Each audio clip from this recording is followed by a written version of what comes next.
Hello, friends, family, and keepers of the faith, to another Del Boy blog. This one is year two, blog 13. Oh, 13. Yeah, okay. Legacy numbers, it's blog 65. That's better. And dated the 21st of the 5th, 23. Um, so I usually sort of like just give a little bit of an introduction, and it's been a mixed week.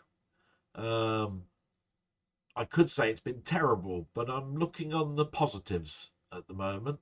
And I'll talk a little bit more about me, um, and a subject matter a little bit later on. That subject will be about hacking. Um, and we'll just cover the news, just get it out the way. You know me, the news is just to date this thing so that later on I know what was going on. And we always start off with the war because the war is still going on. As long as I've had this blog, the war has been going. So that's 65 weeks or more. In fact, it is more because I think the war was on for 2 weeks before I started my blog. Anyway, the interesting news articles I read about the war, and like you say, there are many of them. This one came to mind. There is nothing left in Bakust. I think it's how it's Bakhmust. Can't pronounce these Ukrainian cities, so I apologise. President Zelensky said as Russia claims control of that city. Relentless shelling has left few buildings standing. Both Russia and Ukraine suffered losses believed to be in their thousands, but no official figures have been given. Putin congratulated his troops yesterday. So it looks like a major city has been taken over. It's a strategic one, but from the Ukraine president's point of view, there's nothing left there. Totally destroyed, totally shelled. A shame. Um, he said he's one of the things that took to me on this news article. He said the city remains in our hearts as there is nothing left. And you have to look at this and go, there were many famous speeches in the war, Winston Churchill, all of that sort of stuff. And there's certain ones that grip you and certain ones that tug on your heartstrings. And that one, there's nothing left other than in our hearts, it was ours, is a prominent one. So we move away from the war. I just like to keep it in our thoughts and memories. We just want it to end, don't we? Um, I didn't look at too much news this week. There's probably far better news articles that happened during the week, but this one came to mind. It was the floods. 36,000 people have been forced from their homes by deadly floods in northeast Italy. Severe floods killed 14 people this week. Red warning weather warnings continue into today, Sunday, as the death toll rises and destruction continues. This is where we talk about that global warming and what's going on around the world, and what seems to be happening in the UK is we're having some lovely weather. It was intermittent a couple of weeks ago. There was a bit of sun, mostly rain, um, sometimes cold. Then it was quite warm, weird. And here we are in Italy with 14 14 people killed due to floods for a week of rain. Uh, I dare say the ground is hard. It's got no drainage, and it's caused all sorts of concerns. Italy is very hilly. I didn't look anywhere else to see what the destruction was like, but my thoughts are with those people. moving, that many people moving away, and then when they go back, all they'll find is destruction and water and silt and mush everywhere. Terrible. And the light article, I suppose, this week, and it's the one that's been prominent in the last couple of days, is Philip Schofield. Now, a lot of people that are not in the UK will wonder who Philip Schofield is, but from our point of view, from a certain age, he was a child sort of like presenter, presented on the BBC from the broom cupboard, believe it or not, with a glove puppet called Gordon, was it Gopher? But for the last 20 plus years, he's been a major presenter for the ITV network. Everywhere he was, Dancing with Ice, all sorts of stuff. But his main anchor point was This Morning, which is a morning chatty type show, you know, that talks about the stories of the day. He's had various lady presenters sitting with him, but he's been the mainstay, and he's decided to step down, or that is what you might want to believe. According to an article here, it says he quit This Morning after over 20 years. The Daily Mail said that his co-host Willoughby said it's him or me ultimatum over reports that but there are reports that they're still friends. Now, you've either got to believe that's an ultimatum that came in, or you've got to look at the backstory of why Philip Schofield's in the news an awful lot at the moment. It's mainly to do with his family, his brother, for which he's disowned after being convicted of some sex offences, I believe they are. But he also was accused of queue jumping at the Queen's funeral. He's been in the news for bad things, and he used to do commercials for Carphone Warehouse. They dropped him. And now he's moving away from a program that he was anchor for 20 years.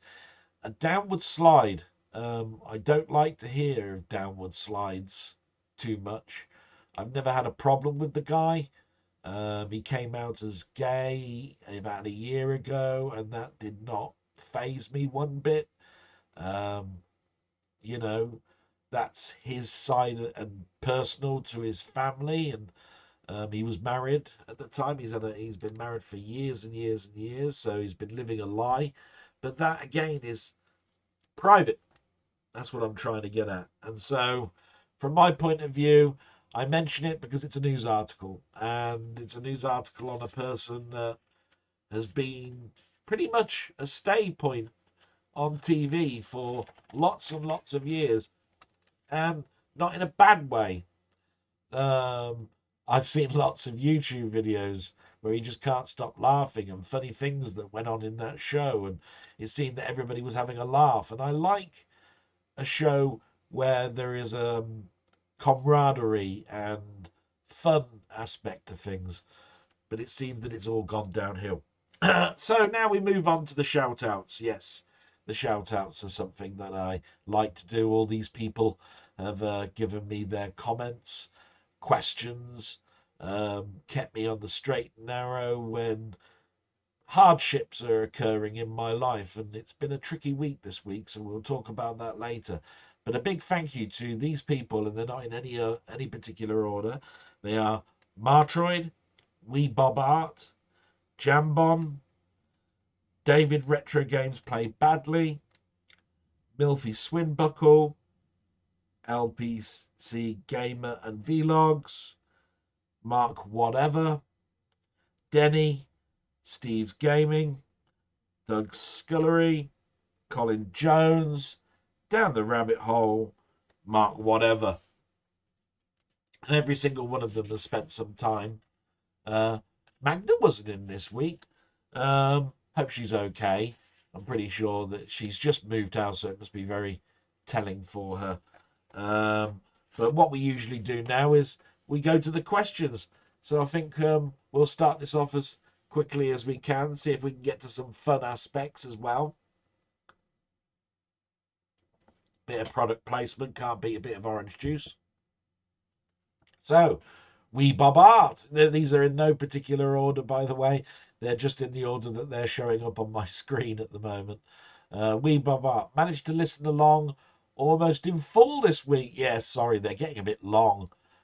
This one might be a bit shorter, you never know. Great to hear your thoughts, and you seem pretty happy, which made me feel pretty relaxed and happy. I try. I tell you what, some people have said, yeah, you're very trying.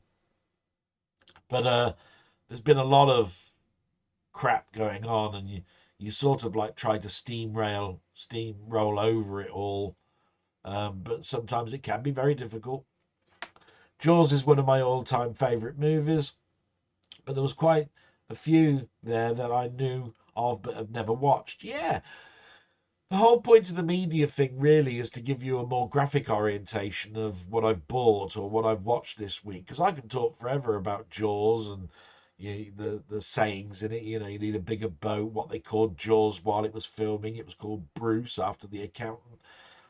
All sorts of stuff. But to show you a trailer of it might entice you to watch it if you never have or whatever. Not that particular film, Jaws. I think a lot of people will have seen that one. But that was the intention there. So you've got a question for me. It says, Alan was out walking his dogs this week. Have you ever thought about having a pet? Staying with the subject of pets, is there a game that is your favourite where you get to control an animal? And what is your earliest game recollection where animals were featured? Which there are a lot. For me, it stands out game controlling an animal was Eco the Dolphin. Yes, I remember Eco the Dolphin on the Mega Drive. The game was pretty decent, at least as far as I played it back in the day. Anyway, all the best for the week. Thanks very much for that, wee Bob. And love your channel, by the way. Always get some tips about drawing and art. I wish I was just better at art. You know me and my Marvel artist John Romita Sr. and Spider-Man and all the discussions that I've had with angles and drawing buildings and perspective and all that sort of stuff. Definitely go and see Wee Bob's channel if you haven't done so, friends, because it's a great channel. You pick up no end of stuff. It's just interesting anyway, even if you haven't got, like me, much of an artistic bent in you. But going back to the question, have you ever thought about having a pet? Well, of course, we've had family pets. When I was in Manchester, our family pet of many years, 16 years, died. And it hit me hard because I couldn't be there. I wasn't down in my hometown. I was in Manchester. All I could do was think about the happy memories. I didn't even have a picture up there of our little dog. His name was Ringo. Um, and it was only when I moved back I asked where we buried him. We buried him in the back garden underneath a tree that he used to like sitting under. Um, little Shetland sheepdog, if you want to look at the breed. It's like a mini collie, like Lassie. Lovely dog. But when it comes to pets, I had a cat called Candy when I up till the age of 10, and that got run over. It used to sleep at the bottom of my bed. It used to come in through my window when it was out at night. So when that cat died, I was mortified. And it wasn't until I moved to Manchester and I was feeling very lonely, that my mum's boss at the time, who worked at the post office next door to us, said that they'd just had a recent death in the family. It was my it was their well, it was Beverly's mother. Her name was Beverly, um, and they had no place for a cat because they had a dog called Dylan. Um, and so what happened was they said, did I want it? Otherwise, they were going to have to take it to a cat home. And I thought about it and I said, yeah, why not? That'd be nice. Um, things like that is that you're moving a cat totally away from its roots. It's not a young cat. It was 7 or 8 years old when I got it. Came with a full veterinary um, history. So I knew all about that. And the cat moved up to my house, and it had its name already. It was called Rigsby. Um, Now, I was told it was called Rigsby after Rising Damp, but actually Rigsby was the name of the land of the homeowner in Rising Damp. The cat wasn't called Rigsby at all, but I got the gist, and I had that cat all the way through till I moved away from Manchester. I then brought it home with me, um, and the cat was around for another good couple of years before basically it got a tumor. It was horrible, really. Things started to happen where it was knocking into all sorts of furniture, and that's because it was going blind. I think it was the tumor where it was pressing against the eyes, um, and it started to get whites, sort of like saliva type things under it, around its mouth. Um, and eventually we took it to the vets, and they said, yes, its kidneys are failing. It would be best to put it down. I was at work, so my dad made that decision, but um, I understood it because we saw over a couple of days it's suffering, and so I knew it was going to the vets that day. My objectivity was bleak. So yeah, that was Rigsby, and I miss him to death. Since then, we've got a stray cat that just comes into our garden, but my mum treats it like ours. It comes through the window, we feed it, it sits on my mother's lap, for about an hour or so, and then it goes out into the back garden, protects our back garden as if it's his because it chases other cats out, uh, and it goes away, does whatever it does in the evening. I take it goes to wherever its homeowner is, and then comes back every morning to be fed. So a little bit of something for my mother, really, and its name is Tommy. Um, and I believe we've met the owners, and apparently the cat's name is Angel, but it comes to the with the name Tommy when you call it. So what can I say? Angel after the TV program, I think, from Buffy the Vampire Slayer, something weird like that. But you've got a couple of questions, didn't you? You said, staying on the subject, is there a game your favorite where you control an animal? And I don't really think of too many games where I play an animal. Then there's been a big one this year called Stray, but I never played it. Um, I The reason I didn't play it was it's got a great pedigree from a good um, game producer, but it was all this.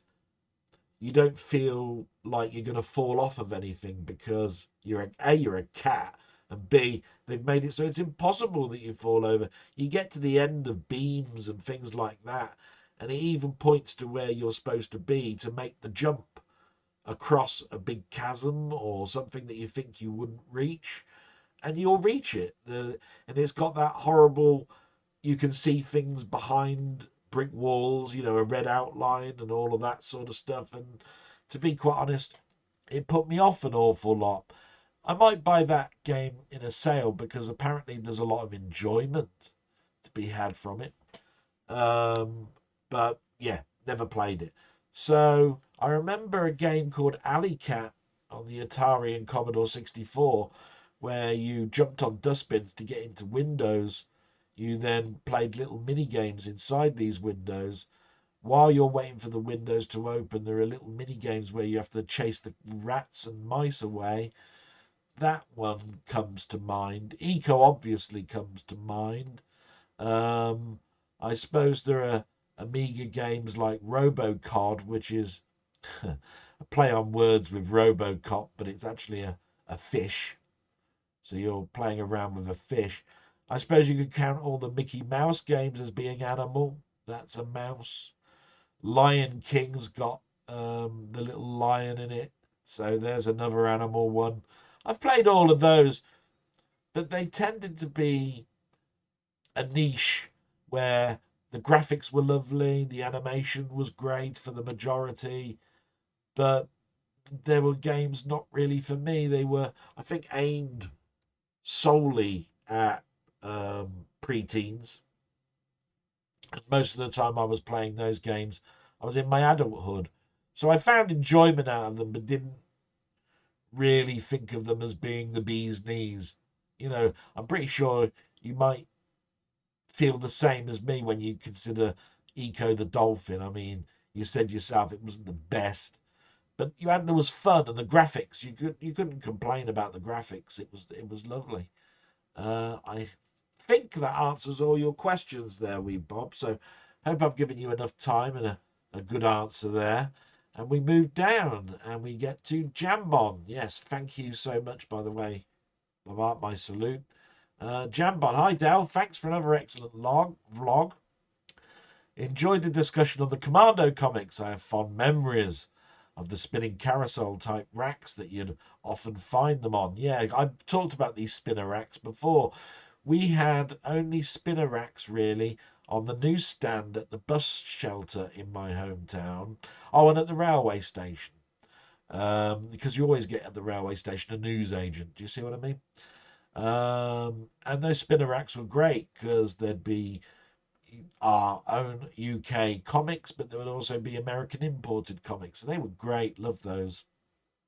Um, the Quick and the Dead is an excellent film and one I can watch again and again. Definitely one of the better westerns to have made its way onto Netflix. Now I didn't know it was on Netflix. I was watching it on physical media, um, but it's interesting to talk about westerns because when you get to Clint Eastwood and Unforgiven and Sam Raimi's Quick and the Dead, there aren't that many newer westerns in the 2000s.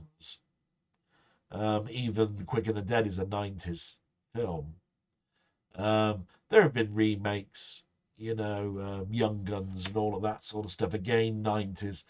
But the western would be I'd like to see a few more, to be quite honest, because there's been some TV shows like Deadwood and so forth that I've really enjoyed as TV series set around a western theme. And there's been some great ones just recently on Prime as well.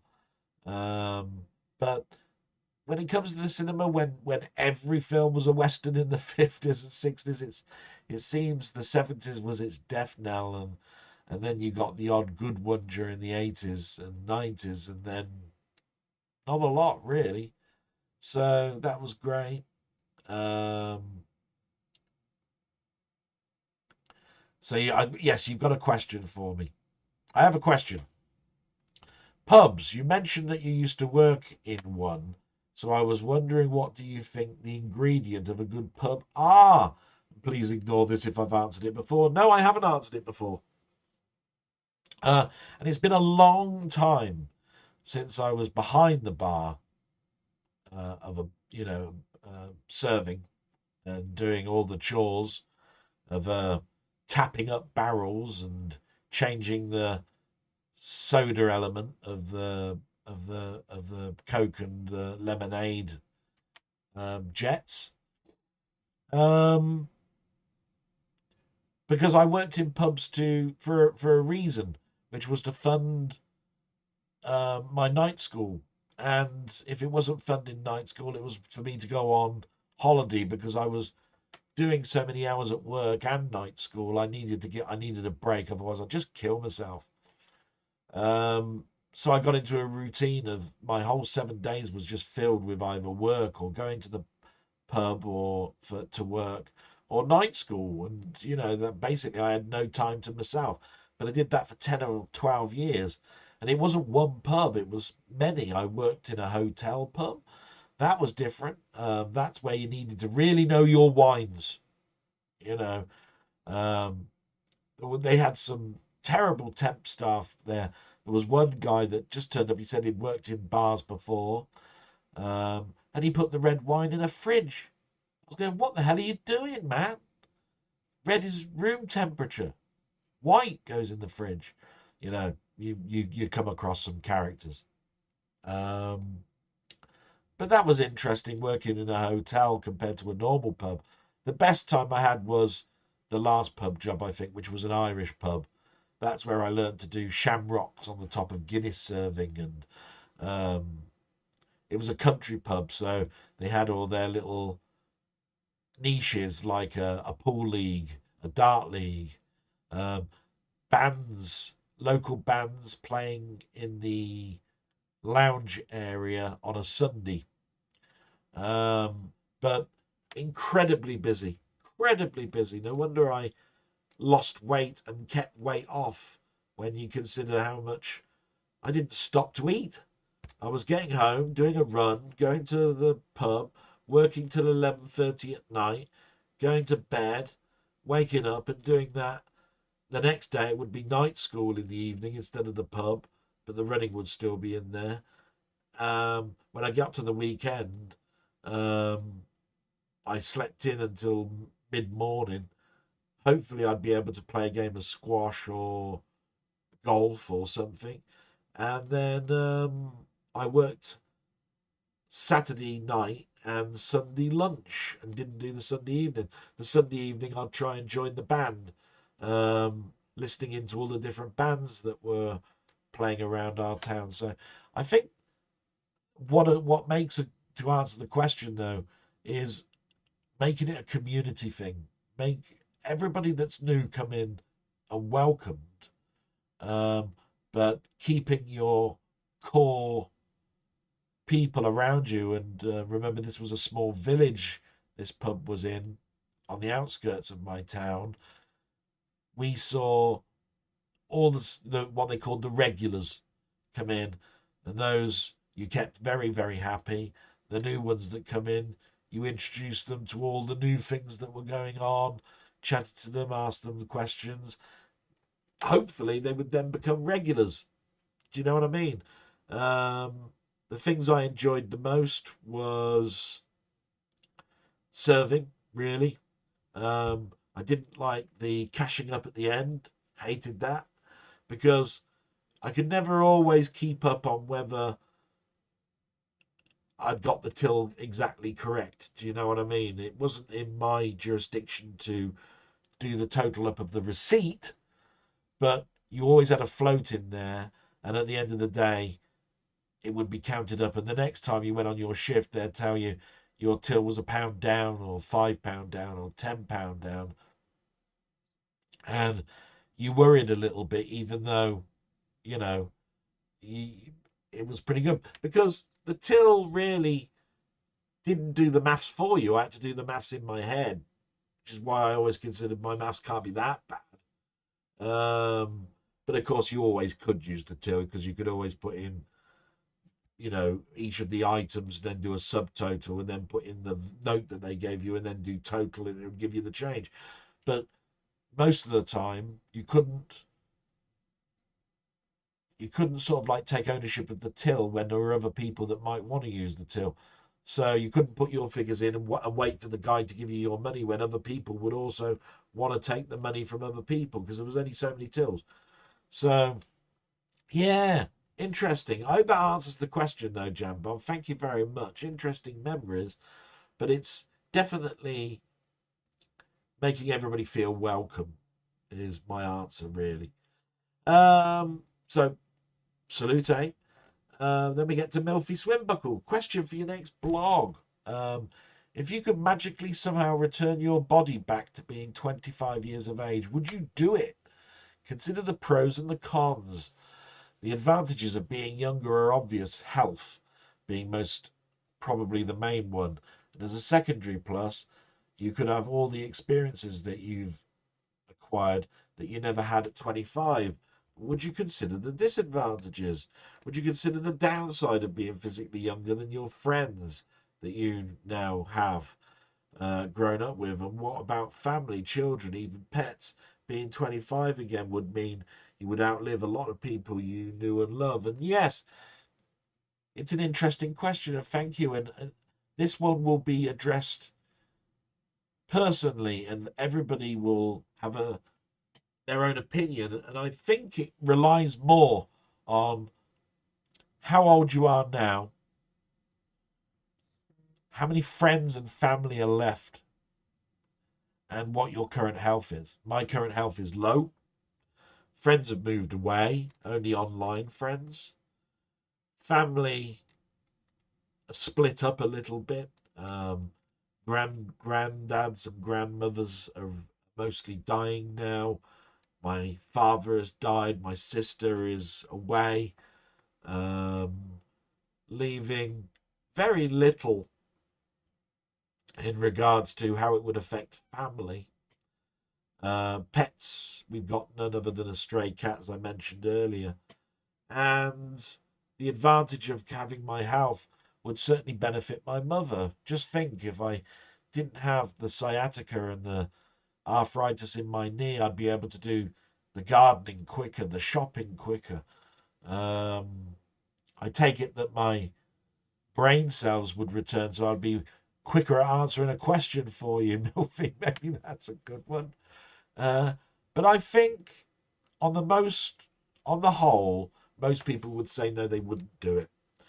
But for me, I can only see the pros because of the last years that I want for my mother. I want to be able to do those things for my mother quicker and more efficient and better. So, and with the lack of friends, I don't see how it's going to hurt anything. Um, yeah. And of course, there's no real staying power with the job that I'm in at the moment. I've just moved 2 bit across into a new job, which is the same company but closer up in the ranks of that particular company, being the parent. It's the MOJ, where before I was working for probation, which is just a part of the MOJ. Um, I have to consider the fact then that I wouldn't care whether they saw me as young, old, or whatever, because they don't address me as anything now. So yeah, I have to look at there'd be more pros for me, Milfy, and I hope that gives you your answer and my salute to you. And we move on. Um, let's see, we got Mark Whatever. Great blog as usual, Dell. Did you enjoy Everything Everywhere All at Once? To be honest, I thought it was a complete letdown. It was far too overhyped, in my humble opinion. I think I would have loved it if the media had overhyped it, but ended up considering it as meh. Maybe it's a separate discussion of media overhyping movies. Yes, it's a very good topic. And I got enjoyment out of it. I thought it was great. I think that Jamie Lee Curtis got the recognition that she needed in this film. It is overhyped because when I watched it, I knew nothing about it. It just turned up. Was it in Netflix? I think it was, yeah. And I liked it. But then it turned into this, you got to watch it, you got to watch it, you got to watch it type thing on the internet. And then it was suddenly bigger than it actually is. And then, of course, the Oscars grabbed hold of it and put it into the stratosphere. Um, it's definitely got Oscar potential, but it's not a Schindler's List, is it? So you have to look at it as, I enjoyed it for what it was, and I saw it before the hype. So my opinion is slightly different to yours. But I can understand how, if you watched all of the clips, what people were saying about it, and then you went in with expectations high, you would definitely think it was meh. So I agree with you there. It's a topic over hyping films, and I wish they wouldn't do it, to be quite honest. But I do understand that small indie films need the hype to get the recognition for them to move on to bigger things. difficult subject. Maybe we'll touch upon that as a topic, Mark. Thank you very much for an idea. I'll work on that one. LFC Gamer and Vlogs. Hi, Del. Once again, a great vlog with some superb answers. You know, you're all very nice saying all these nice answers. I do my best. You dealt with that wasp better than most. Yes, we had a star last week, didn't we, with the wasp? By the way, it died. That's all I can say on the matter. If it were me, some occasional profanity would be utilised, and pray to God the bastard escapes. It didn't escape. Anyway, question time. What Amiga game do you think is overrated and not as good as most make out? This is a no-brainer for me. Shadow of the Beast, graphically not just for the 1989 standards, but even today is still stunning. And the soundtrack by David Whittaker, absolutely outstanding. Pity the same can't be said about the gameplay, which I find to be extremely clunky, with some of the most questionable collision detection I've known. To me, it's nothing more than a fancy tech demo disguised as a game. Don't get me started on bloody Rainbow Islands. Now, that's a very tricky one. What Amiga game do you think is overrated and not as good as most make out? Because you have to think about what do you mean by overrated? Because there are so many games out there that are hyped up, and if they're good, they then overrate them. But then there are ones that were deemed to be gods and then were not. And then there are the games that were very, very technically advanced, hyped to that point, and when they came out were buggy as hell and awful. I'm going to go with overrated. Zool comes to mind. What? I was coming out of platform games a little bit because at the time that I had my Amiga and Zool was coming out, I also had SNES and a few other things. So platform games were two a penny. I thought Xenon 2 also was overrated because it was a shoot 'em up with lovely graphics, don't get me wrong, and the sound sublime. But it was clunky as hell, like you're saying with the one that you chose with Shadow of the Beast, which, by the way, wholly agree with. But I also extend that to all the sequels for that one. So you have to think to yourself, what other games were overrated by Psygnosis? And I think if you talk to some of the other channels like Mainmeisters, he would turn around and say, Barbarian, wow, what an overrated game. You looked at the back, it looked wonderful. You played it. What god-awful controls are these? Who thought of having a platformy, beat-em-up, puzzly type game and use icons to do all the actions with? And I could go on and on and on.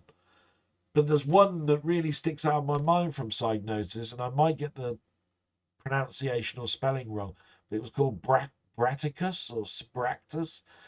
It was deemed as being the next big thing in sort of like walking adventures.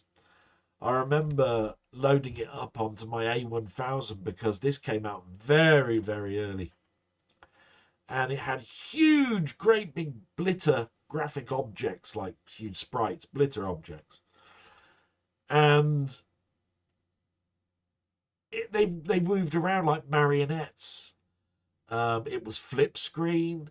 There were speech bubbles coming out of the head of all of the characters. There were lifts that you couldn't walk onto very well, and escalators that you couldn't find the button to press. It was a huge, huge disappointment to me because it could have been so much more.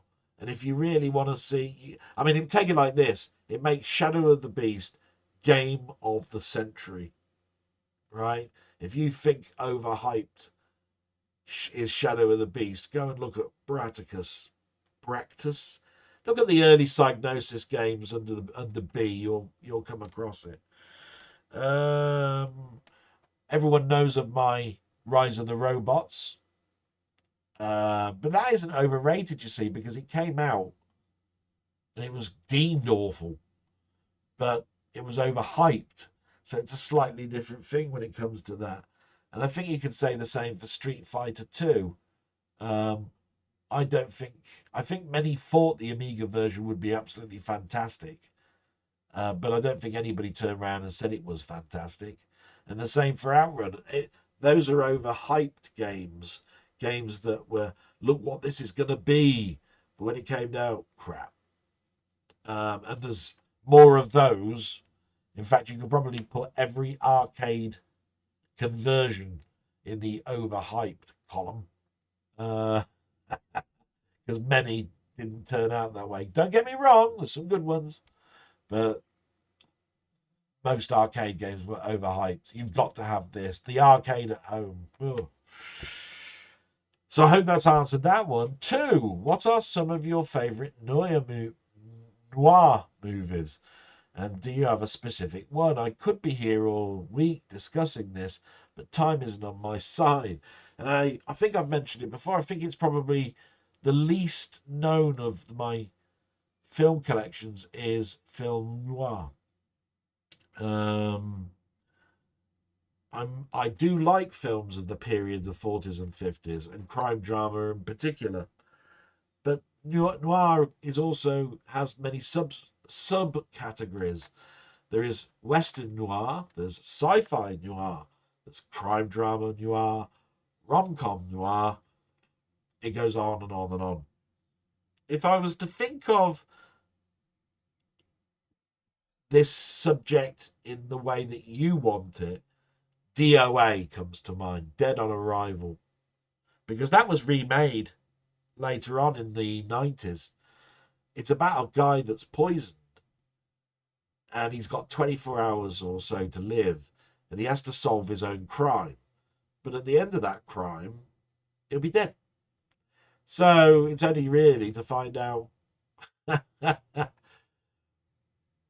who killed him, which is an interesting perspective when you consider that everything else is based around you seeing the murder and watching the people try and work out who it is, or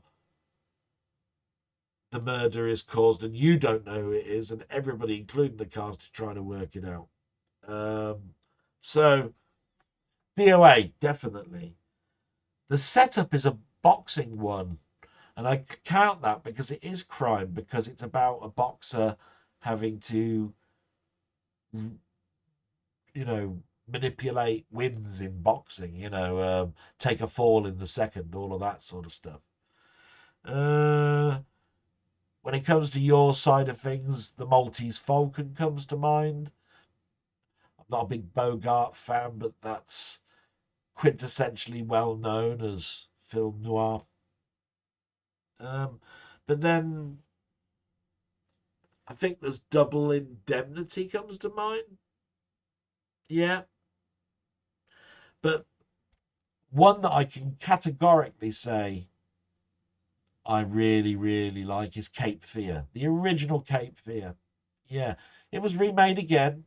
Robert De Niro, was it? But the original, I think it's Burt Lancaster, Cape Fear, gripped. And I would class that above all of the ones I've just mentioned. Take it like this. Blade Runner could be considered film noir.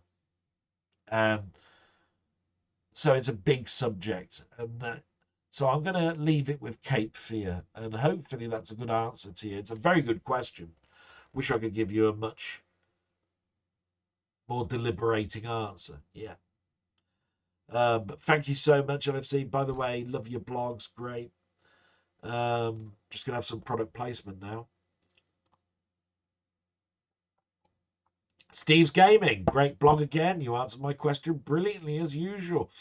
I try. Sorry to see you were hacked, mate. Yes, we'll talk about that in a little bit. So you've written this one a little bit after that happened. I'll talk about it in a bit. So you've asked some questions. As you're a huge Spider-Man fan, did you ever dress up as Spider-Man, either as an adult or a kid? And if so, when and for what? No, I've never gone to the point of having Spider-Man costume. I've had T-shirts with Spider-Man on. You can see one on here. Um, when I was a kiddie of 5 and 6, I'm pretty sure my mum will tell you I had Spider-Man underpants or something.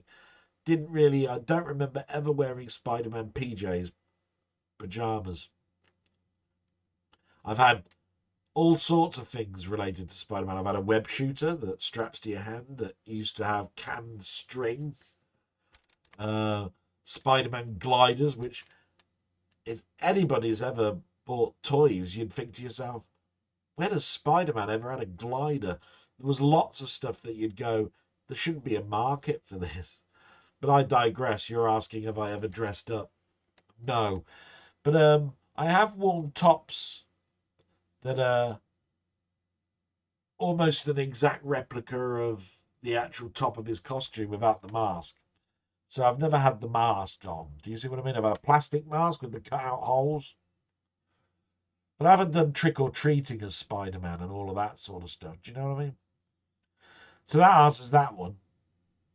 Number 2, we all talk about buying games and then being crap or let down or just average. But what game before 2000? Oh, so there's a explicit here. Did you buy and it turned out to be far better than I originally thought? Take care, mate. Love to my mum. I'll tell my mum that. She loves it when I talk about all these people that say you're passing on. She does go, who are they? But I do explain it, and then they go, oh, that's nice. So she does get the message. Ooh, talk about buying a game before 2000 that was better than expected. It's a difficult one because I'll tell you a series that knocked me out, and it hadn't been reviewed when I bought it. And it was a real-time strategy game, and it was Total Annihilation. Now, real-time strategies to me were things like Command and Conquer had just come out, Age of Empires had just come out, but Total Annihilation knocked it out of the park because the map was huge and it used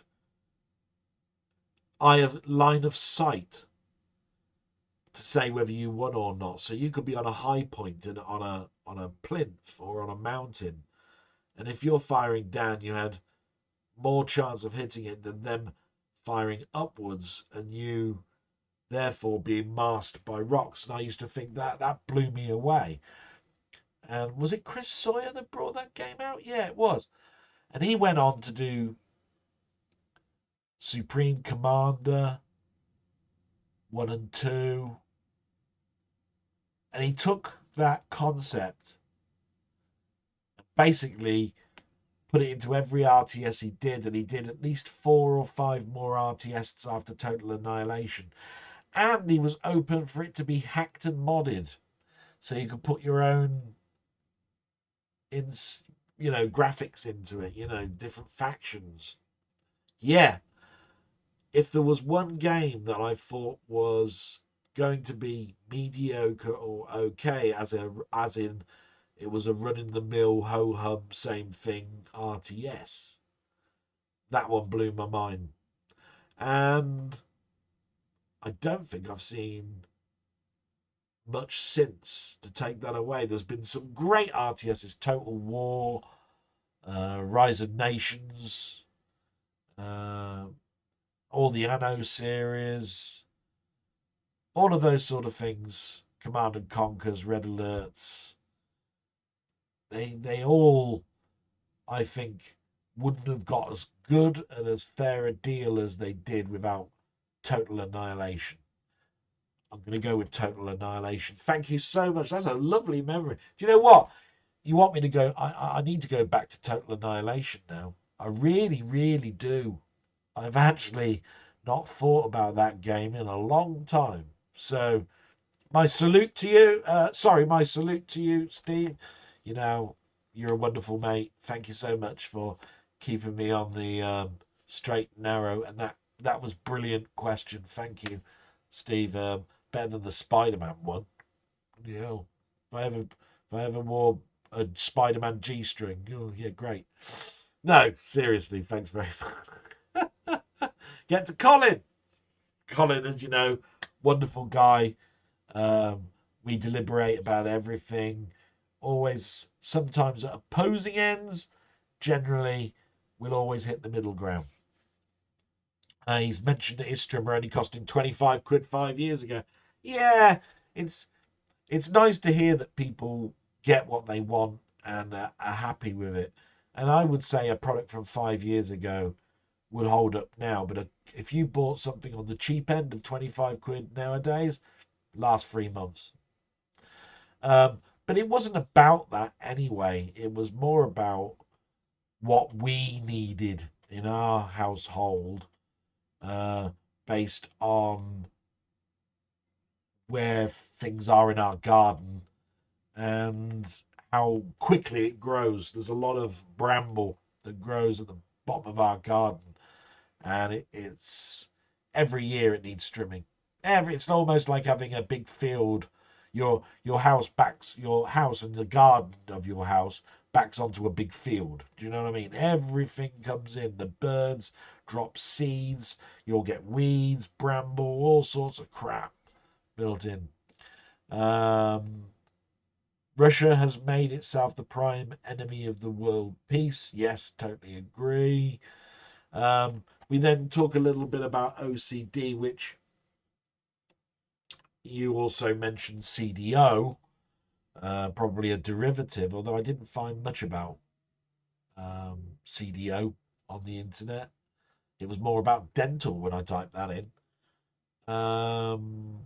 But I will say that a routine can turn into an obsessive disorder when you do it too much, when you start playing games with things. I definitely know I am obsessive, and I am obsessive to the point that it causes me anxiety.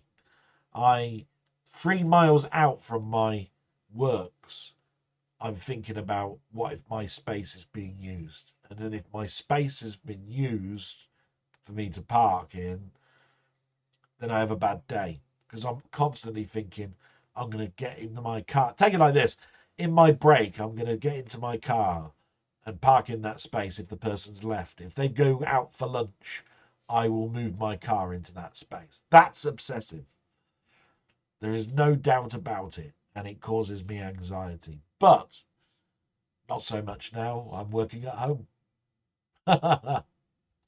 So this is where I think I have great fondness of answering Colin's questions, because that's the middle line, you see, where I've explained why it's not just a compulsion, it's an obsessive nature to me.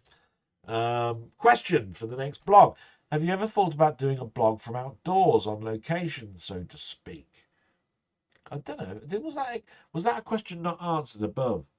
Yeah. I'm going to answer it now, and I hope it answers both, because I think I forgot, and I apologise to that person who mentioned that in their question.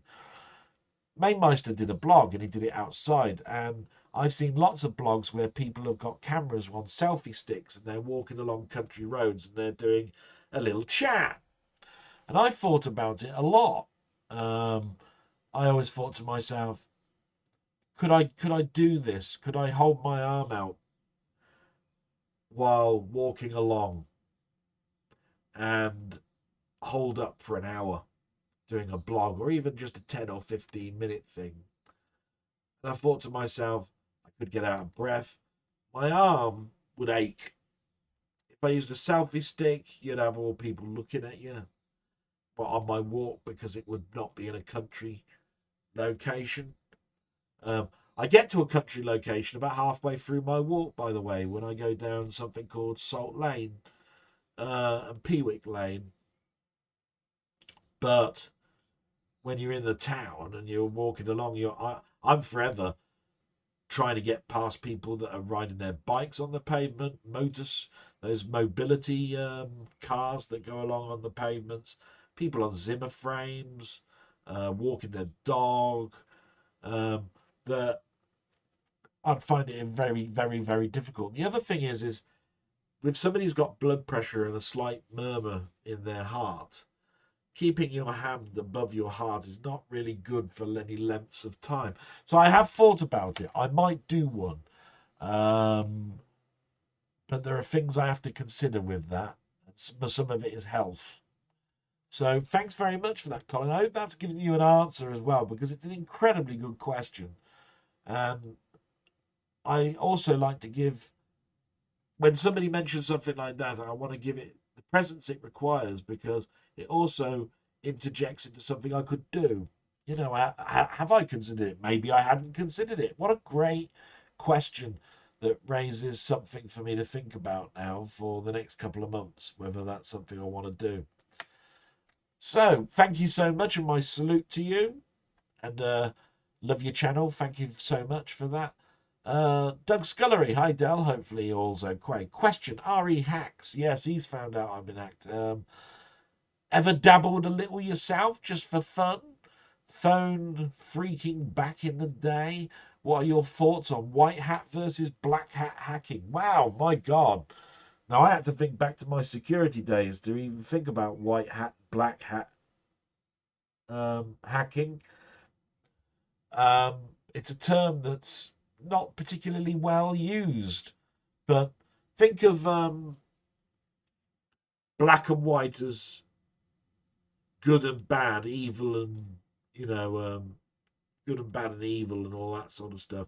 I think there's even grey hat hacking. So how can hacking be considered good? Well, there are people out there that test security systems, and they are considered to be white hat hacking. Black hat hacking are those people that write malicious code and give it out just to be malicious, which is the evil. And then there's grey. And I think the grey one is the middle ground between the two, where you do a job, you don't get paid, so you make it malicious. Adding in things like backdoors to cause grief if things don't go your way. That would be a possible example of a grey hat hacker. Have I dabbled myself? No. The closest I've got is in games. I think there was a game by Activision on the Commodore 64 called Hacker. I remember there was one called System something or other where you were, it even emulated a modem. System 15,000 was it? Oh my God, names that just come into my head, which I love to death. You made a phone number, you got into the front of a system, you got past it, and there were layers that you had to get through. I'm sure they make these games now, but I haven't played one for a long time. So have I dabbled myself? No. Have I thought about it? No. Have I played games about it? Yes. Do I know the differences of white, black, and grey hat? Yes. I hope that's given you a good answer. I don't think I can go much more with that, because we'll talk about hacking at the end. Denny, wow. Well, you know what there's going to be here. There's going to be a 6-sheet piece of paper of all sorts of stuff here, so I'm going to get a bit of product placement, and we'll cover some bases here. Thanks, Denny. Always great. Hi, Adele. My God, that wasp. If I'd have been streaming it, I would have stopped there. Wasps have literally no purpose. They don't have any purpose other than food for birds. Bees do honey and they sting to protect themselves. Wasps, what do you do? Bugger all. God's little devil. What I can say about that. I could do with updating my PC too, currently at 11 years old. It's amazing how many people are saying the same thing about 11, 12 years old. Yes, 2012-13 seems to be a good year for people buying their PCs. Still does what I want it to do, although it could do with being a little bit faster when I encode my YouTube videos. Currently have an i5 and a GeForce 1050 card. So it's a little bit below what I had. I had an i7 and a 1060 Ti. So, not too dissimilar. The streamer cost issues you endured in the same with a current issue I have, trying to get a new Hoover. On the Hoover site I'm looking at, the HL5 model, which comes in standard and pet version, which has an extra cleaning tool. Standard version goes for £279 and the pet version is £219. Yet at Currys, it's the opposite. I have a voucher for £100 to use at Currys, so it looks like I'll go for the pet version as it's the same Hoover but with an extra brush and cheaper. Well, you've deliberated it yourself. And if you have a voucher, yeah, you're trapped really to buying those inflated Currys prices. But our Hoover is a shark, believe it or not. My mum wouldn't have, a Dyson. And she wanted a Mr. Henry, really. She likes those old Hoovers. I don't like things with faces on. They got them at work. They're all Mr. Henrys or whatever they call them. But I hope you get somewhere with your Hoover dilemma. Are they expensive though? Tell you what, Dyson. When I heard they'd done a hairdryer that cost £200, I just went, you're just a robbing git. A hairdryer, £200. Well, you're selling it to salons. What are you advertising it for the masses for? Jesus. Shout outs. Thanks for answering my question again, mate. I laughed when you mentioned Axley and the rolling pin effect. Yeah, that was great. Super Ghouls and Ghosts, I'd say, is better than the arcade. A true super edition for the franchise. Yeah, just a bit of slowdown. I love that game. Uh, Never lend or borrow anything out myself. Can't say anyone would look after my stuff like me. Yeah, but I was one of those people that I wanted them to experience it themselves and then bring it back and tell me they'd bought it themselves because they liked it just like I did. But so much went missing in my youth, I have to say. Watched on YouTube. I'd have to have a look at that vampire video from Scott. Wonder if it's Salem's Lot. The Fearless Vampire Killers are on the list. Frank Langala's Dracula is also a favourite from 1979. Yes, all indeed. And I see that you've done a top 10 already, so that was great. Thanks very much. So your questions. Before that, must watch The Quick and the Dead. Never watched it before. Do so, Denny. My God, you're missing a fantastic film. I really, really, it was the highlight of my week last week. My questions. Did you type in games from magazines? What machines did you type them into? And did you have any favourite type-in games? My type-in games ended with the Commodore 64. I never typed in a game after that. Did you type in games from magazines? Yes, I did. Mostly out of computer and video games, What Micro, etc., etc. PCW. What was that one that was a weekly magazine? Home Computing Weekly had them as well. Yeah. What machines did you type them into? That's easy. When they were at school, they were Pets and Apple IIe's. When I had them to type in, they were. I never typed anything in.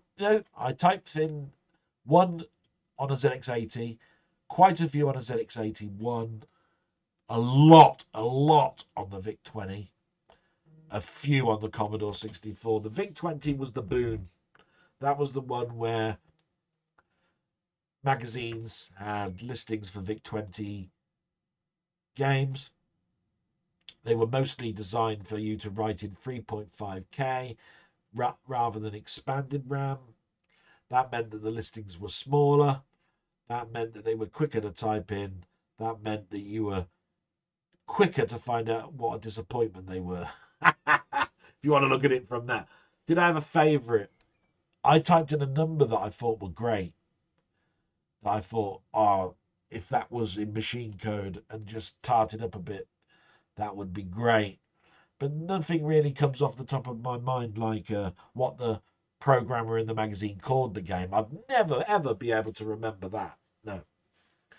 Would I have the magazine still? Possibly upstairs. Yeah, in a storage.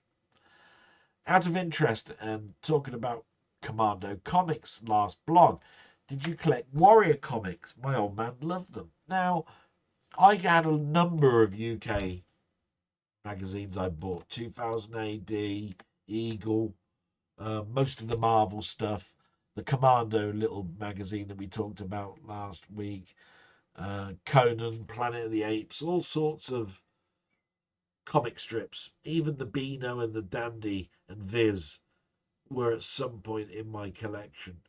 Warrior didn't ring bells, and when I typed it in, it only went. It only talked about a recent Warrior magazine in 1982. Um, so I take it that isn't the one you're talking about.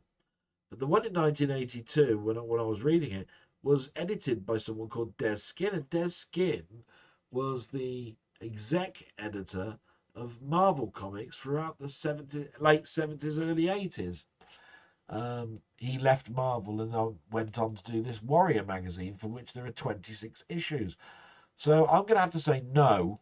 I'm not quite sure which Warrior magazine we're talking about. If it's the 1982 one that I just mentioned about it.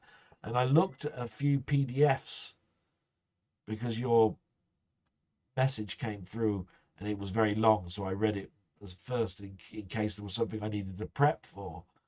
And they were really, really nice artwork in there. And it's quite a variety as well. So great one. And that's the end of the questions. Wow. Thank you so much. Everybody who left a comment down the rabbit hole, mark, whatever, all of those ones that didn't leave a question. Thank you. You keep me sane. And I really enjoyed that. Brilliant. So then we get to what I've watched on YouTube. Now, because of the little topic I'll have, or the little rant I'll have at the end, I didn't watch an awful lot on YouTube. So we'll just fly through this quite quickly. But I just want to give my salute to everybody who left a comment. This week in retro, there was no This Week in Retro from what I could see, which was interesting. So we move on and we get to Tech Mode. That was the only mainstay that I watch. And he carried on his series of micro systems, micro hi-fi systems, and he moved into the year 2003, and it was 1979 last week. And he came across the AWA XR-MJ3 DVD. Now, these are the micro systems that had DVD players in, so they could actually be your surround sound system. And he bought this one, and he bought it from Japan, known to be faulty, and he thought it would make a good video to do a fault repair video and talk about micro hi-fis in the same stream.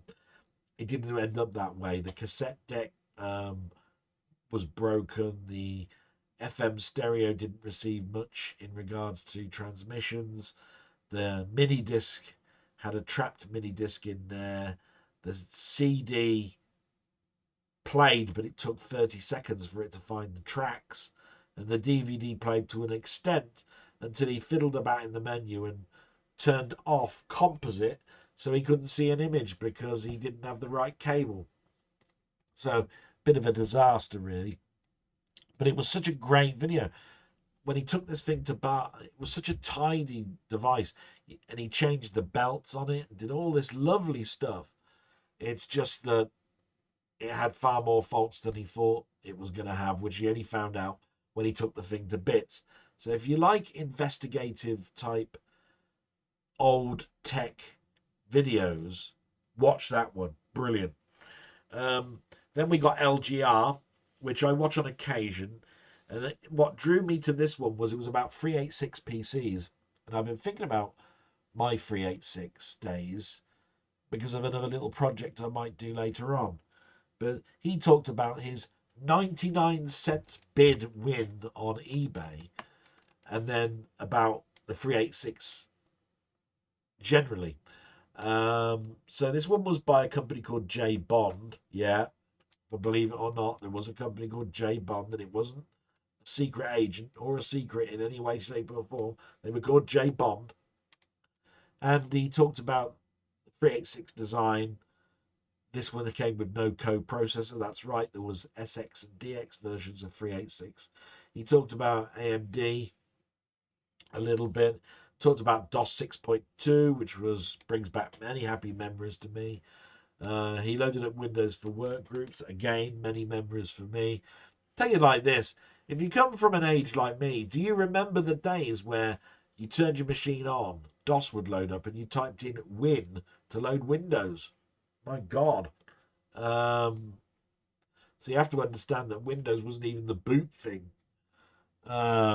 So that brought back some lovely, happy memories. And then I'm going to mention the next four because I've watched them because they're turning into being sort of addicted to me. And there's a panel that happens on Wednesday which talks about movie chat. And they have a panel every Wednesday, and it's a rotating panel of different people. Um, these particular people have their own channel, and so it encourages you to look further afield at those channels. These ones I looked further afield. So we're talking about a guy called Playtendo Guy. Look him up. Every Wednesday there is a chat about movies and TV, physical media, all that's what's going on at the cinema. It's a happy crowd, um, and to be quite honest, it can last for 6 or 7 hours, and generally it does. It starts off about 7:30 on a Wednesday, and there is a couple that are floating around on Fridays as well. But Wednesday is the one that I generally go to. And there was a guy on there called Rock God 2004, so that's Rock God 2004. He, on his channel this week, was showing off his Hammer film collection. Now, Hammer has a certain joy to me, so of course, instantly I want to look at that to see what his collection is, whether it's going to be mostly DVD, mostly Blu-ray, whether he's imported any, reasons why he imported them, why they hold such affection to him, which ones are definitely worth a watch, which ones he considers crap. Great stuff. Now, that's a well thought out video. Rock God comes across as a genuine type of guy, a bit of a um, joker, bit of a um, doing things on the fly type thing, but his deliberations are pretty spot on. So I recognise that one. Then there was Cinema Axeman. Now, he's got his own channel again, and he drew my attention because this week he was talking about the Planet of the Apes collection and ranking them in order and the reason why he ranked them. Obviously, we know, I think, when somebody is doing a Planet of the Apes retrospective, they do it from the point of view um, that most people do, which is Planet of the Apes, the original, is number one. But it's interesting to know where they put the others, and not necessarily are the later ones, the ones that we've seen this decade or last decade, are the ones higher up in the list. No, some of those old legacy 70s ones hold up pretty well, you know. Interesting, definitely worth a watch. Then you've got Scott, the movie critic, which this week was a bit different to last week. Last week he had a top 10 vampire films, and this week was less so. It was a mail subscriber opening. So he had some mail from a subscriber that sent him some physical media, and he opened it up. And I can take or leave those. Sometimes you have good weeks, sometimes you have bad weeks. Those ones don't really interest me because I haven't had people really send or give me stuff. Um, I did mention it a couple of weeks ago. I got my first one really from Jambon, who really is a friend and was helping me out, if you see what I mean, rather than a fan sending something. Do you see what I mean? So slightly less on that. And Playtendo Guy, who these all go on the sort of like panel show on a Wednesday, he did his weekly Blu-ray pickups. Those are quite good videos. if you see the odd film that comes up and he mentions how cheap it is, it makes you instantly think, I wonder if they've got that in my local HMV. Wonder if I go down there, I'll get it for 50 pence like he has. So those are always kind of quite good. And that's pretty much all I watched on YouTube this week. Other than your stuff. Yes, we get to your stuff and I'll have a bit more product placement.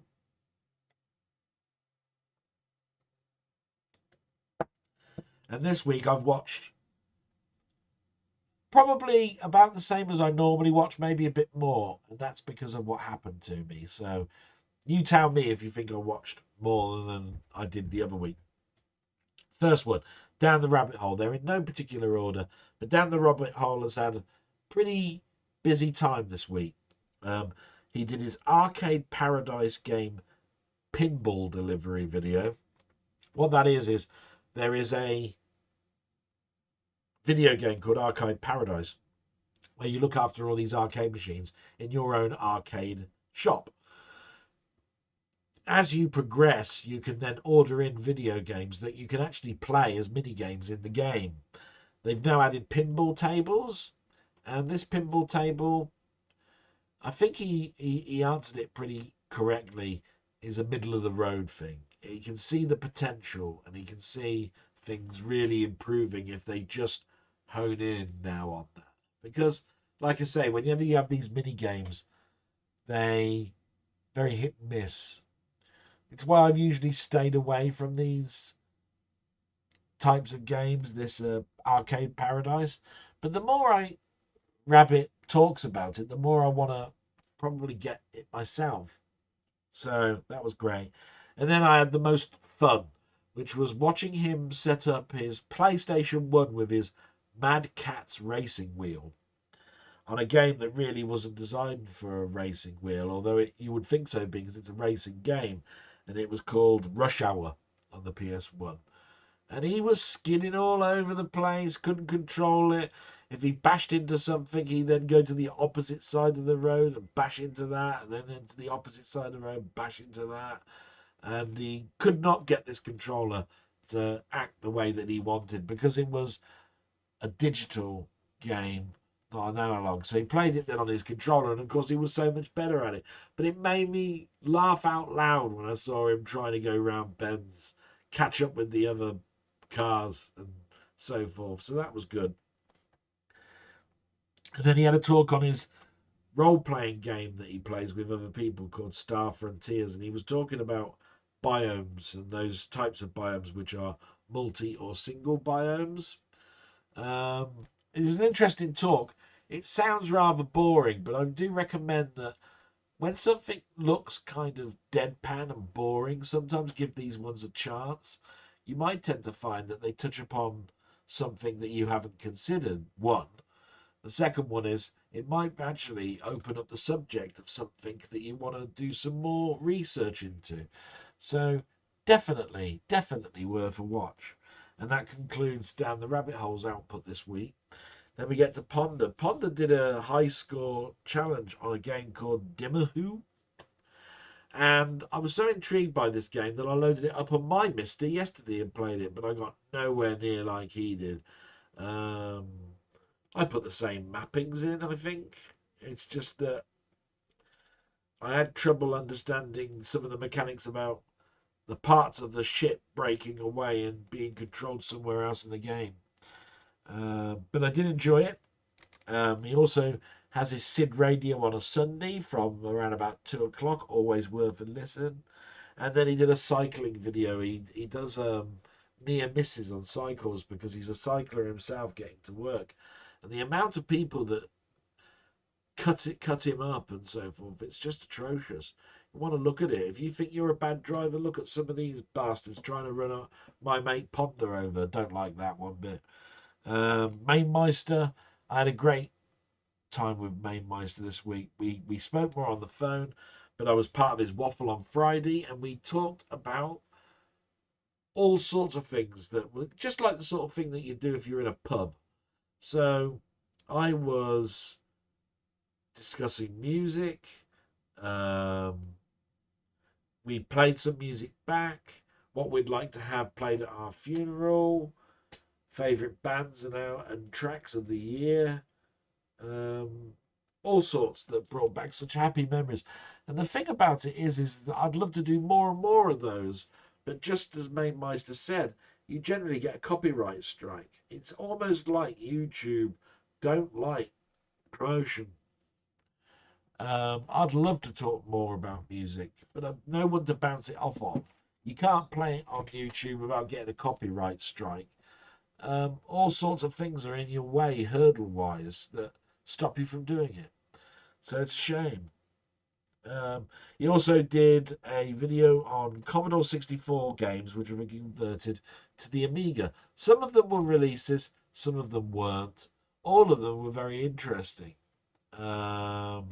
The last one, doubly so because of Archer McLean's recent death. So seeing Drop Zone on the Amiga was an eye opener. But that concludes that. That was brilliant. And then we come to Steve's Gaming. My salute to Steve. Love you, Steve. He did a Rest in Peace Mister.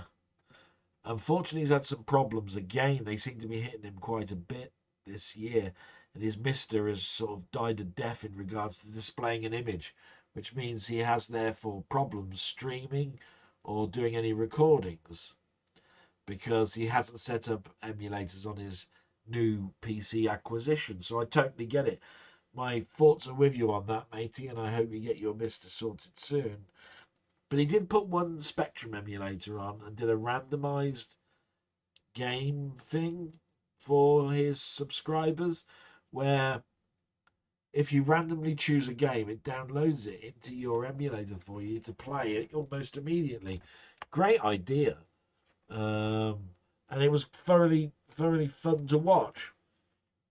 Then we come to Robert's Retro Gaming, and I mentioned him last week because I haven't mentioned him in a while, and he's sort of back, and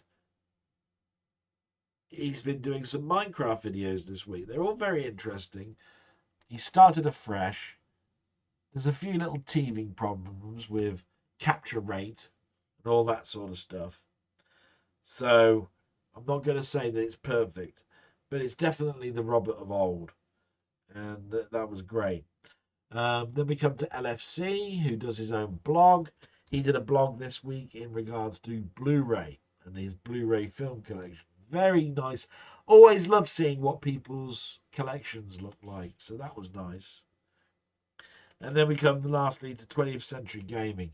And I say lastly, and it's a shame because I didn't do too much watching, and I watched Mark on his stream after the fact because I was probably too busy securing accounts, which I'll talk about in a bit.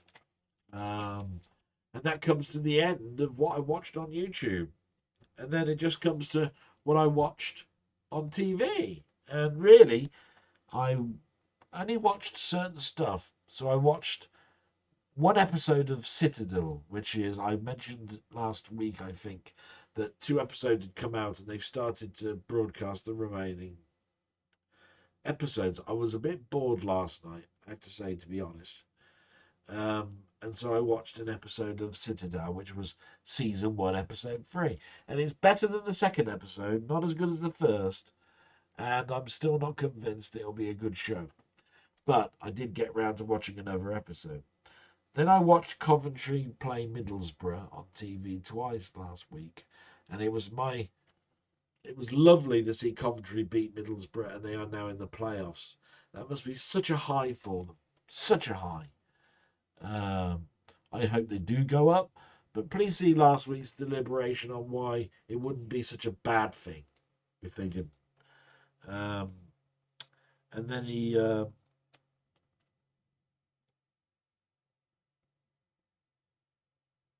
did. I've written something here where lost track a little bit here. Yeah. Oh yeah. Um, I there was a documentary on yesterday that because I was desperately trying to take my mind off of hacking. And there was a series of documentaries on Pet Shop Boys. And that brought back some happy memories as well. Um, Pet Shop Boys, I think, was one of my first CDs I ever bought for my CD player. Um, so it's nice that you see some documentaries about their earlier side of their career, what they did in their middle part of their career, and what they do now. So that was definitely on BBC Four and worth watching. And then we get to what my stuff is. So this is where I'm going to start talking about that hacking and so forth. So I did my blog. I was going to do a 8-bit years, but something happened to me, and I did a waffle this week with Mainmeister, which was a very big highlight for me because we talked about films. However, um, I got hacked. So how does that make me feel? Well, you can. I mentioned it in the waffle that I'm trying to stay on the positive of it. What this hacker did or how he got on, I don't know. But what we do know is that it was one of two types of hacks. And I did some research on this after the fact. And I've protected myself as best as possible. One of them is called Evil Jinx 2, which I recommend you look up because that'll tell you an awful lot about how crafty these people are. And then there's one called Pass the Cookie, which is the one that probably this guy did. Although Evil Jinx 2 comes to real mind when you look at the video description of what those two are. I'm hoping he didn't do the swap sim hack, because if he did, he's cloned my phone. And if he's cloned my phone, I'm not safe. But I don't know quite how that one works because it is a very technical video. And I don't think you can have two telephone numbers on the network at the same time. So he'd get flushed out. But there must be something he did because of the authentication problems that I was getting. But let's go back to hacking. What happened? I was hacked out of my email account for over 22 years. And at first I noticed the activity. I started to take ownership of my accounts. But then he started to diverse a little bit and start spending money on my cards. So I had to stop for a good 40 minutes, phone up the fraud department and get my accounts frozen. In that particular time, it spent about £250. Later on, as I take my accounts back, I noticed the devastation. One of those devastations is he somehow got into Steam. I don't know how. I've got 3-part activation on Steam. Not only have I got a password, not only have I got an SMS text message, I also use the Steam Authenticator. But he got in and he sold all of my cards. These are the cards that you win when you play the games. Um, and all the little trinkets that I've won by playing the game. So he's put them on the marketplace, sold them, and then distributed the wealth around the Steam community. So he didn't even make any money from doing something like that. And I only had £2 one pence on record. But he sold a big chunk of my cards. If I wanted to buy those back, it would cost more money. I'm just going to live with the fact that I got hacked. And it's one of those things. What can I give you as a piece of advice? Watch videos on security. And definitely this one that I watched, which is by TheCiscoPerspective. That's one word, TheCiscoPerspective. Because watching those videos, they may fill you with dread, but you'll feel so much better that you've done all the things that you possibly could to protect yourself. What is hacking? How have I felt about hacking that's happened to me? Um, I feel grubby, like somebody's been in my house and broken in, and gone through my underwear drawer. That's how I feel, dirty and nasty. But I've learnt an awful lot. And I've taken a bigger appreciation of some of the things that are out there to help with your particular problem when you are hacked. And of course, the people that design things to stop people getting hacked. They don't all work. Some of them cost money, some of them are free. But I think twice now about a lot of things. If I could give you any advice, I would say this: if you have a Steam account and you've set it to uh, always remain online, in on your system, think twice about that, because I think that's how he got past the authenticator.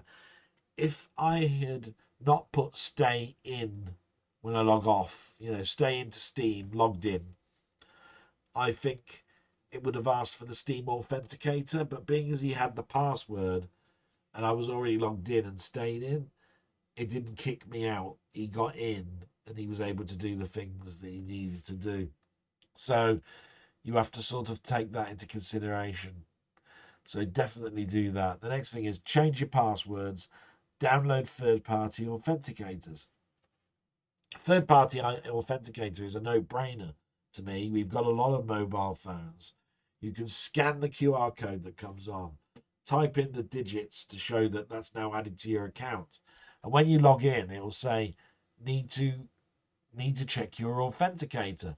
You then have to put in a 6-digit code that changes every 2 minutes. A very, very good system. One I definitely recommend. And pretty much when it comes to hacking, hey, you did well, mate. This is my message to the hacker. You did well. I hope that's the end of it. I hope you had your fun, and I hope you have fun with the money that you took away, because I'm claiming all that back. Um, when it comes to what you did, you're malicious, so I've got no opinion of other than nasty ones towards you, because even yesterday you were logged into my account and you were fiddling about with other avenues that you think that my credit card might be in. Well, they were all cancelled, so you ain't going to get very far. So that's the end of my blog. What did you think? I hope you liked it. I have to say it's getting warm and I'm starting to feel a little bit dizzy. But we always do my little bit of media, don't we? Um, oh no, we don't. I show you what I bought this week, and I usually do it on my other camera, don't I? So let's go over to this camera here. Woo! And show you the things that turned up this week. And my cards were cancelled, and my hack happened on Tuesday. So these came Monday.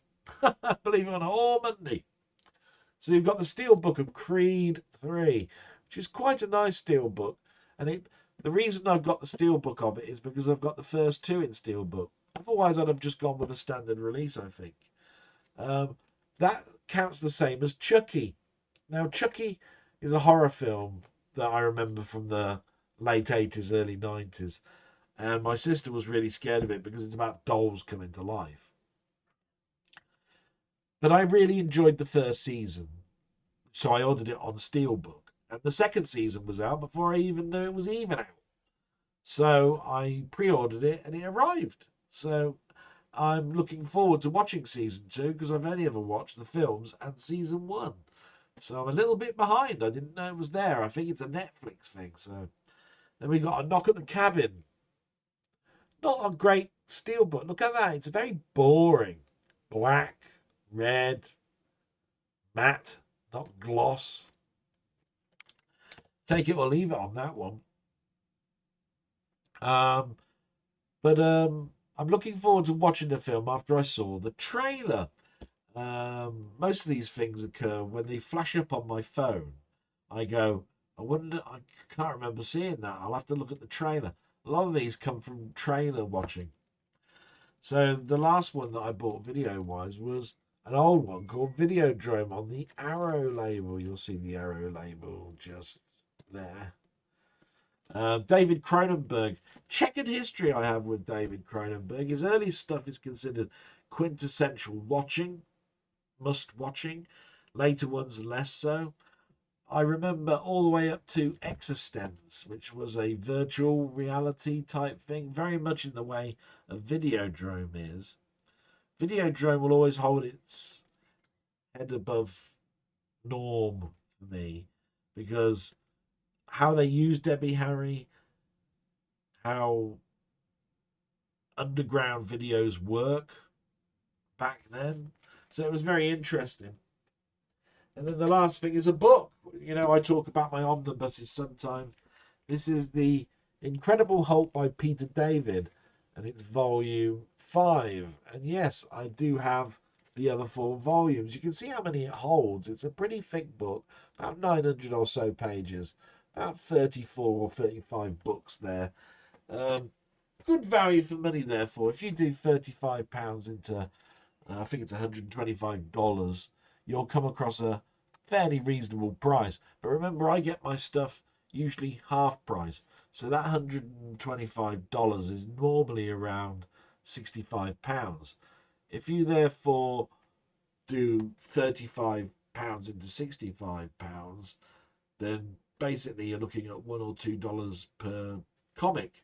And if you didn't have the comics, that's a exceptional exceptional value. Omnibuses are great if you want something in a tomb. Don't get me wrong.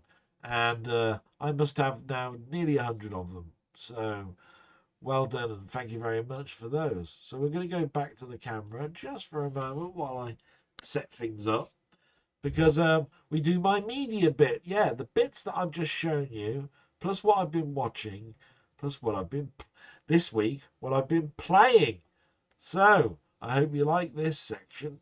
I'm going to drop down now to media playback. Where are we? There we are. I'm going to turn my webcam on and I'll see you on the other side. So here we go.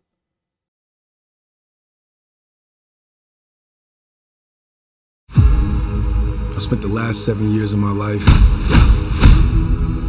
living out my wildest dreams. Bianca, Rocky, my dad. This was built on their shoulders.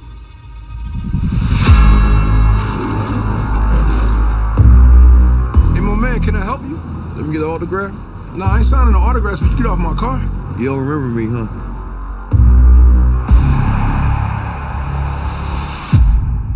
Damien. How long were you locked up? 18 years, bro. Just got out last week. Glad to have you back out, huh? I know I've been away a long time, but I kept myself in shape. I still got gas in the tank. Come by the gym. Thank you. Curious what happened with you two? Oh, he didn't tell you. We was like brothers. I was the best, though. But I never got a chance to prove that. That's cute.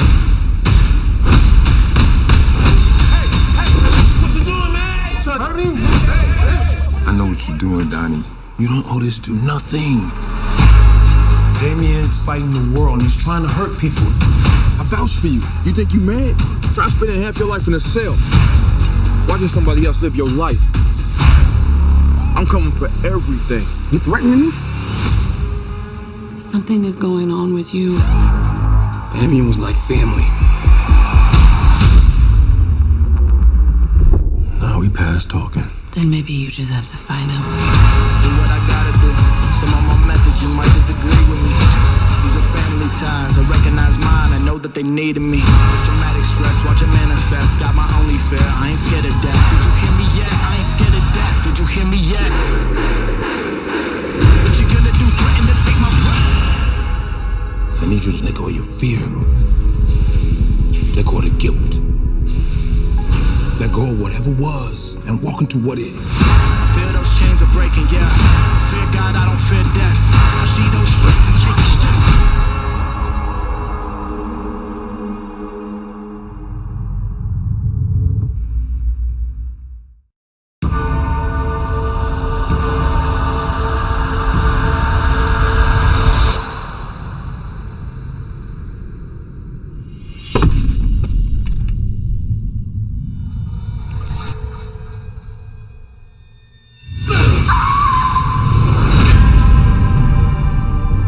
You will be placed in a facility with other violent juvenile offenders. They could learn from their mistakes by thinking on their sins. Welcome to Incarnate Lord.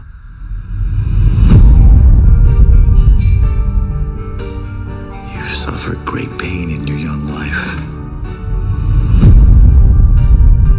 gonna come for us again. Bless me, Father, for I have sinned. It's been 3 days since my last confession. Yes, right. You're never alone here. We don't know how many Chuckies are out there. Great. Another killer doll with a shady plan. How many of you are there? Wait, you got a knife? Yeah, I got a knife. They passed them out at orientation. Don't make me come back there. I was gonna take over the world if it weren't for that bitch from hell.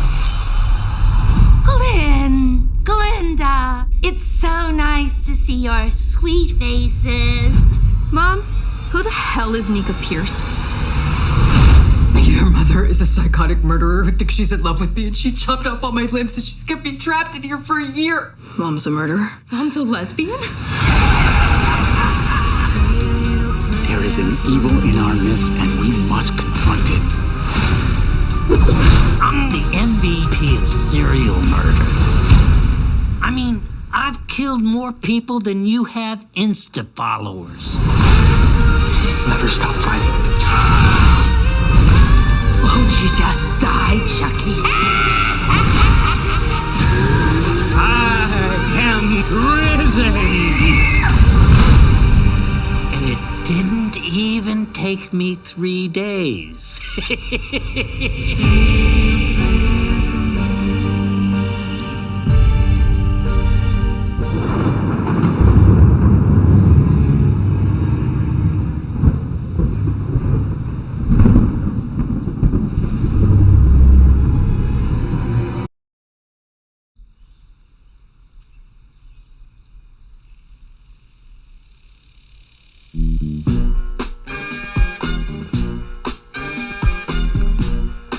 Are we gonna sing along? Yes, of course! I wanna put on my boogie shoes. Yeah, boogie shoes. I wanna put on my boogie shoes.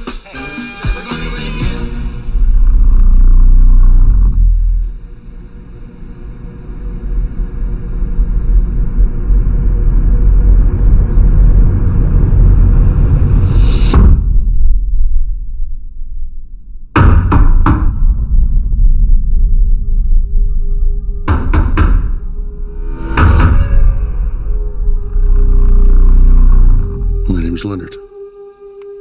Well, it's nice to meet you. Why are you here? I suppose I'm here to make friends with you. And your dad's too. But my heart is broken. Why is it broken? Because of what I have to do today.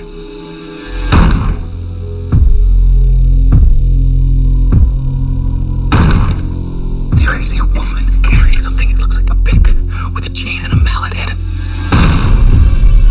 You see, the four of us have a very important job to do. In fact, it might be the most important job in the history of the world.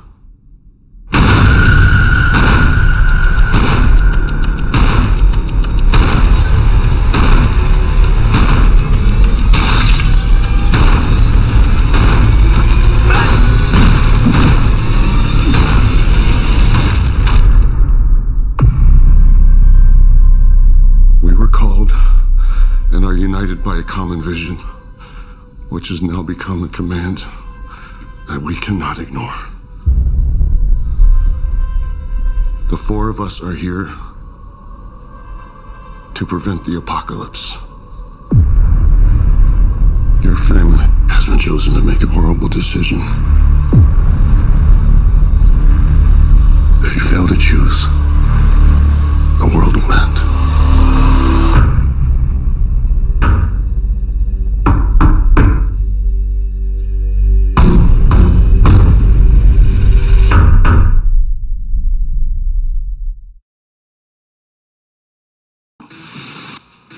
Why did you watch it, Max? Business reasons. Sure. What about the other reasons?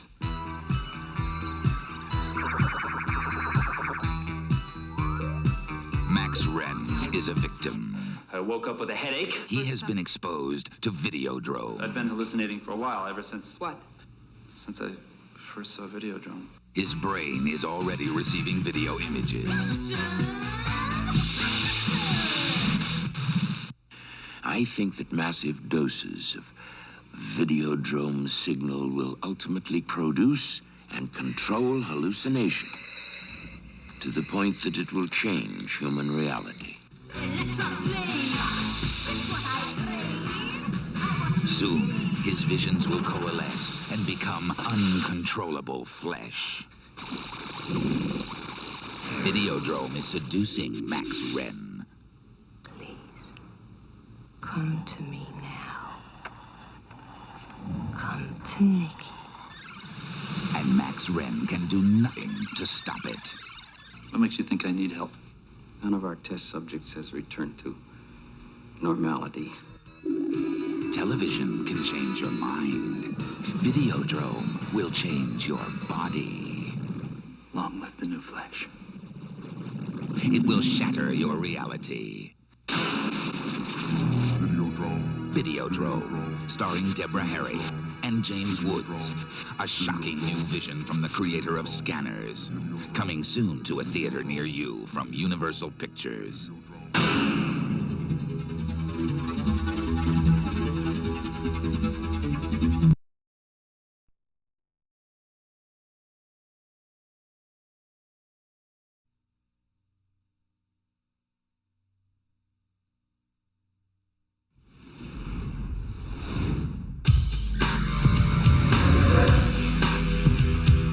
Hidden beneath the world we know is the world they inhabit. Dave? Yeah, Mom? What are you doing? I'm taking over a TV network. Well, finish up, honey, and get to sleep. They're hackers. Hackers penetrate and ravage private and publicly owned computer systems. Hack the planet! Hack the planet! It's not just something they do. Sure this sweet machine's not going to waste. Are you challenging me? It's who they are. I win, you wear a dress on our date. And if I win, so do you. They can crack any code.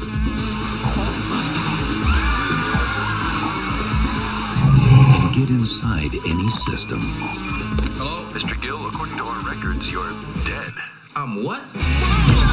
But this time, Come here, look at this. It's some kind of virus. Unless $5 million is transferred to the following account, I will capsize 5 oil tankers. they just hacked the wrong guy. Game's over. Whoever wrote this needs somebody to take the fall. He's about to commit the perfect computer crime. You've created a virus that's gonna cause a worldwide disaster? And they're about to take the blame. A hacker planted the virus. But it's the perfect cover. We're being framed. Can we be allies? I don't play well with others. Oh, wow, we are fried. Okay, let's nail it. Now, You're not good enough to beat me. Yeah, maybe I'm not, but we are. they're the only ones who can prevent a catastrophe. I know how to stop this guy. They'll trace you like that. Are you nuts? Come at me! Unlike any the world has ever seen. Never send a boy to do a woman's job. Hackers of the world unite. Cops on the building. I need more time. This is the end, my friend. United Artists welcomes you to the new world.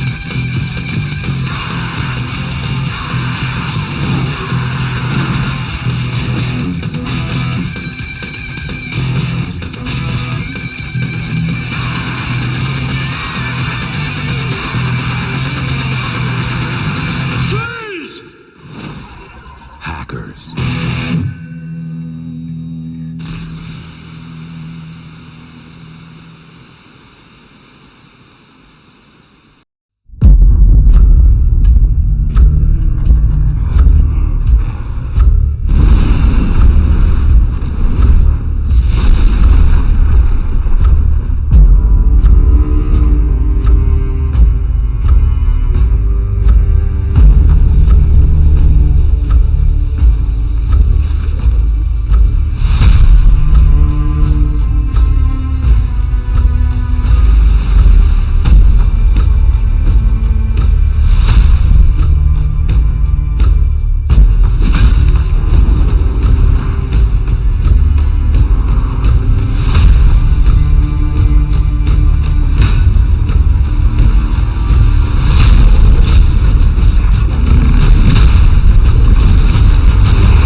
Yeah. So I put that last one in because I've been playing some games. So Valheim is one of those games where I can relax sometimes. And as you can see in that game, it can be as stressful as you want it to be. um, very, I spent a lot of hours in that game last year, and it doesn't quite have the same bite this year for me, but it's still a game that I really enjoy. So that's a good one. Feeling a lot better, by the way. I felt a bit dizzy and warm earlier on. Just to go over a few things. I'm really looking forward to Coventry City playing at Wembley after beating Middlesbrough. We're gonna try and beat Luton. And I think I think I've got everything else across that I needed to do, other than the Mister is definitely something I played a lot of yesterday. I played Gauntlet. I played Mr. Do. I played, believe it or not, the arcade version of Boulder Dash.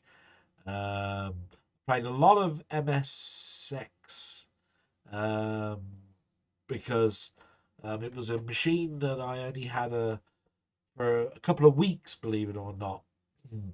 And before I sold it, and I wanted to see what I was missing, and I missed an awful lot. What a machine the MSX was! The Mister enables you to do things like that. Plus, it enabled me to sort of get that new joystick out and play with, and I had great fun, sort of like mixing and matching controls on how to make it work. I even played the Mega Drive version of Outrun. Um, the What else did I play? Gallagher, Pac-Man, Load Runner, the arcade Load Runner, number, and I had immense fun giving myself 2 to 3 hours to myself to take away from that hacker nonsense. With that, I think that ends with a happy ending. It sort of like tells you that although crap can really happen in your life, you can find some enjoyment somewhere. And with that, I'm going to end with my salute. Hope you had some fun watching this and hope to see you again. Have a great week. Thanks very much. Bye-bye.